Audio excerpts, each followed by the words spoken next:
I'm 32 and I've always been the stable one in the family. Married young, bought a house in the suburbs, no drama, just work and sleep. But that all changed when my brother died last year. He was 35, married to a woman named Tara. She's 33, beautiful in that untouchable, moody way, like someone who always looks like she's keeping a secret. They had no kids, just a condo, and what seemed like a quiet life. After the funeral, Tara basically vanished. She said she needed space and disappeared for months. No calls, no texts, no updates. Our family gave her grace. Grief can make people act weird, right? But then, out of the blue 6 months ago, she called me. Said she had nowhere to go.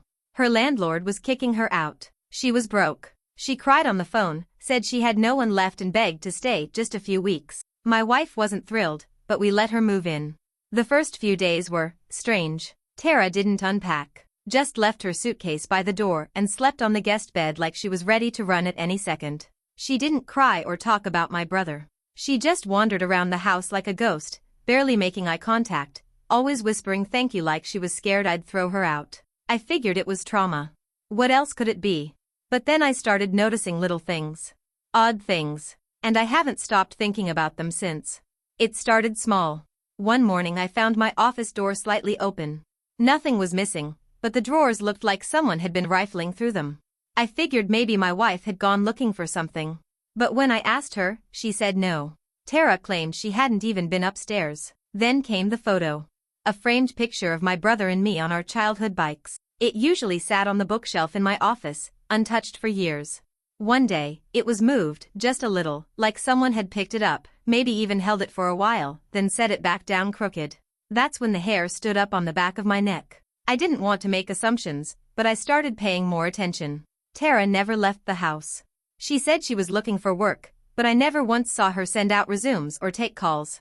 She'd just sit at the kitchen table with a cup of tea, staring at nothing. When I asked if she was okay, she always smiled too wide and said she was grateful and getting there. Then, a few nights later, I caught her in my brother's hoodie. I walked downstairs to grab water, and there she was on the couch, curled up in a sweatshirt I hadn't seen since before the funeral.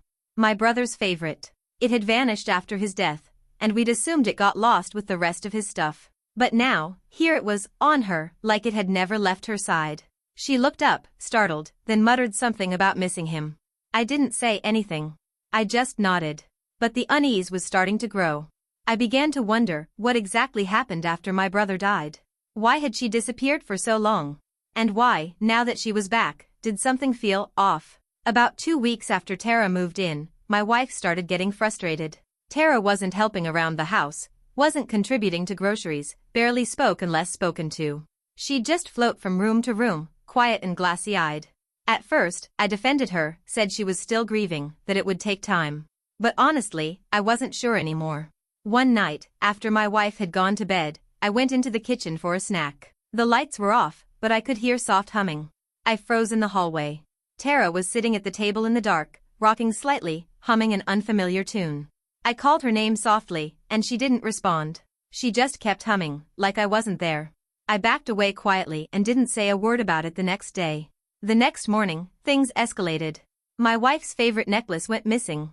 Not valuable, just sentimental, something her grandmother gave her. We turned the house upside down looking for it. Tara stayed quiet the whole time, just watching us. No offer to help, no concern, just blank stares and little sighs. Eventually, my wife snapped and asked Tara if she had seen it. Tara just shook her head slowly, like she was disappointed in us for even asking.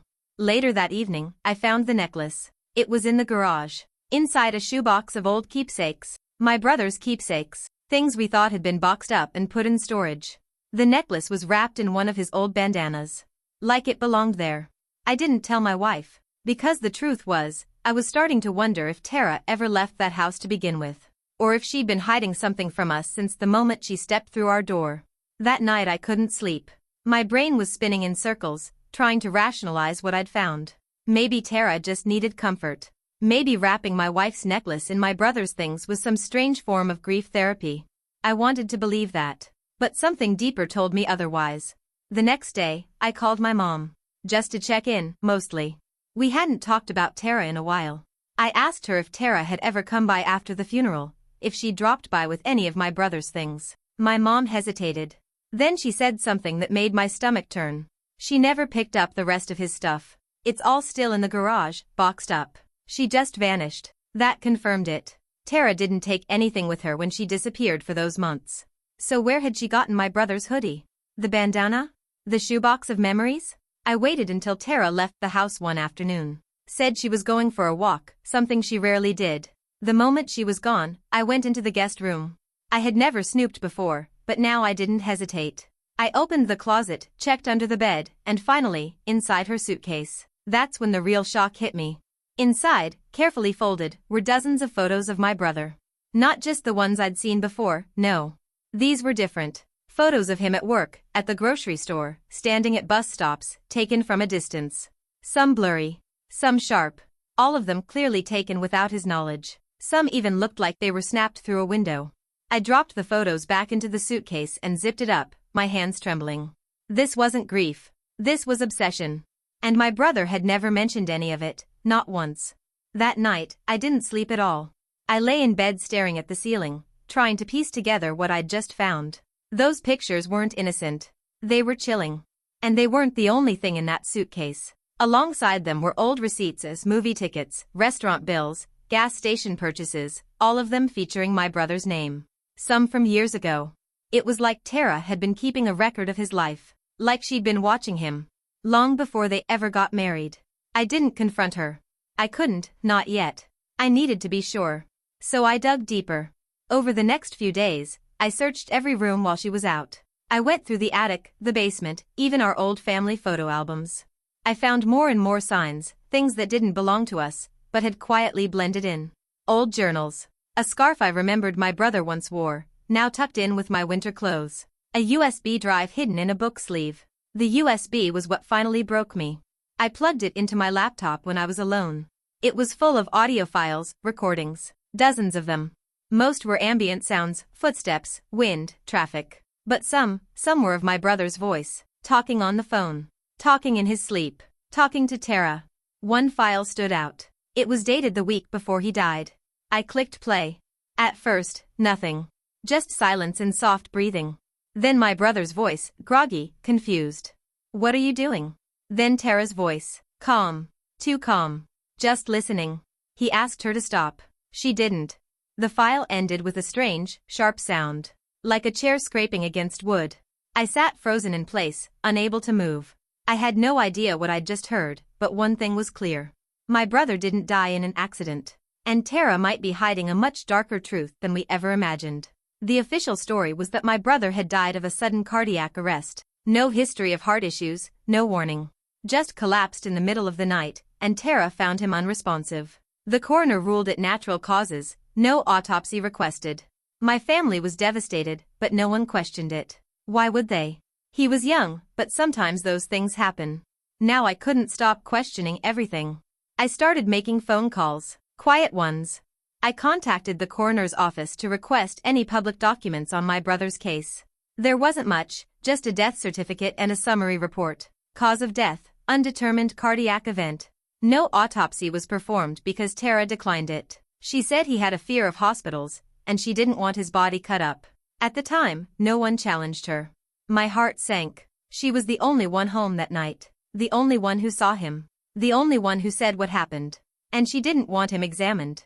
I started asking around, people who knew them. Friends, coworkers, anyone who'd seen them together.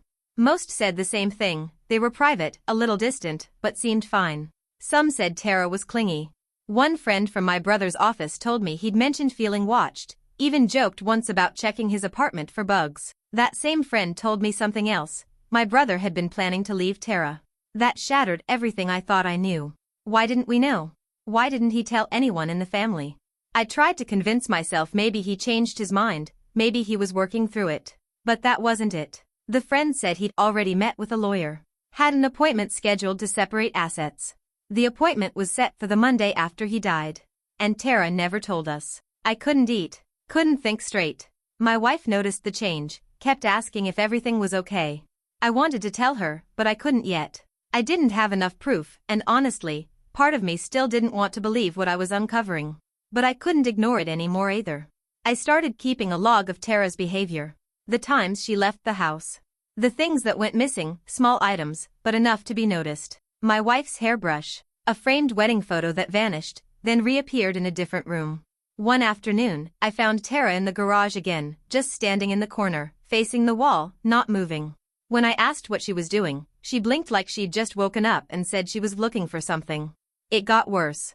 Late one night, I woke up and found her standing in the hallway outside our bedroom. Just standing. No explanation. No reason. When I asked her what was wrong, she didn't say anything. Just turned and walked back downstairs. The next morning, she acted like nothing happened. That was the final straw for my wife. She told me Tara had to go. She didn't feel safe anymore, and honestly, neither did I. But I told her we needed to handle it carefully. I didn't explain why, I just asked for time. She reluctantly agreed. So I called the lawyer my brother had planned to meet. He remembered him. Said they had discussed a full financial separation, and that my brother was planning to move out. The last thing the lawyer said chilled me to my core. He was worried about her reaction. Said she didn't handle stress well, and that he thought she might do something dramatic. I asked if he meant suicide. The lawyer hesitated. No, he said quietly. I think he meant her hurting someone else. After that call, something in me shifted. I wasn't just suspicious anymore, I was afraid. Afraid of what I might find next, and afraid of what Tara might do if she realized I was digging. But I had to keep going. I revisited the USB drive, scanning through every audio file I hadn't opened yet. One in particular stood out, longer than the others. Almost 2 hours. I clicked it and listened, heart racing. It was a recording of a conversation between my brother and someone else. The quality was rough, but the voice was unmistakably Tara. She was calm, almost too calm. My brother sounded nervous, trying to explain something about needing space, about wanting things to slow down. She didn't argue. She just asked questions, softly, one after another. Where would he go? Who would he stay with? Why hadn't he told his family yet? Then she said something that made my blood run cold. If you leave me, I'll have nothing to lose. The room was silent for a long time after that. Then the recording ended. I stared at the screen, trying to process what I'd heard. I don't know what scared me more, that she'd said it, or that my brother didn't seem surprised. He knew. He saw it. And he tried to get away. But she made sure he couldn't. That night, I made a decision. I backed up every file from the USB onto a private cloud. Every photo, every audio clip, every receipt. I didn't know what I was going to do with it yet, but I knew I had to have it all somewhere safe. My wife still didn't know the full picture, but I could see her anxiety growing every day Tara stayed under our roof. So I told her the truth. Not everything, not yet, but enough. Enough to explain why I couldn't just throw Tara out. Why I was watching her so closely. Why I kept locking our bedroom door at night. My wife cried. Not out of fear, but out of heartbreak. She loved my brother. He was her family too. And now she was starting to believe he hadn't died of some random heart failure. That maybe the woman sleeping down the hall, her supposed sister-in-law, knew more than anyone else ever would. The next morning, we agreed Tara had to go. But before we could tell her, she beat us to it. She was already gone. Her suitcase. Her things, all of it, just vanished. No note, no message, nothing. I checked the house top to bottom. My wife called her phone, it was disconnected. Even her social media accounts had been wiped clean. It was like she'd never been there. Except she had. And she left something behind. One single photo on our fridge, my brother, smiling, arms wrapped around me and my wife, from 2 summers ago. Taped to the back was a sticky note. 4 words. I only needed proof. I stared at that note for a long time. My hands were shaking, not from fear, but from the weight of what it implied. Proof of what? Proof for who? Was she trying to build some twisted case? Had we been part of some game? We called the police, not to accuse, but to report her disappearance, just in case. I handed over the files, the photos, the recordings, everything. The officer we spoke to didn't say much, just jotted down notes and said someone would be in touch. But I could see it in his face, he knew it wasn't nothing. A week passed. Then 2. No word from Tara. No sightings. Nothing on credit cards, no activity on her phone. She'd vanished. Then I got a call from a detective. Quiet tone, careful words. They'd reopened my brother's file. And they were treating it as suspicious. They'd also traced Tara to a storage unit she'd rented a few towns over, under a different name. Inside, they found more photographs, journals, even old prescriptions that didn't belong to her. But most chilling of all was a single, unopened envelope addressed to my brother. The letter inside was never mailed, but it was dated the day before he died. In it, she wrote about fear. About them watching her. About someone trying to poison her. About how he was the only one she could trust, and how she hoped he'd understand what she was about to do. The letter ended with a line that keeps me awake at night. If I can't have peace, no one will. No one knows where she is now. She's still officially missing. My brother's case is pending reclassification. The family is being told to prepare for media attention, just in case it becomes something bigger. And me? I keep thinking back to the first night she came to our door. Hollow-eyed, soft-spoken, and broken. Or maybe just really good at pretending. Whatever Tara was looking for when she came into our home, I think she found it. And now I wonder every day what might have happened if we hadn't let her in. Update. Last week, I received an anonymous envelope in the mail. No return address. Inside was a single Polaroid. It was of my wife and me, sitting on our porch.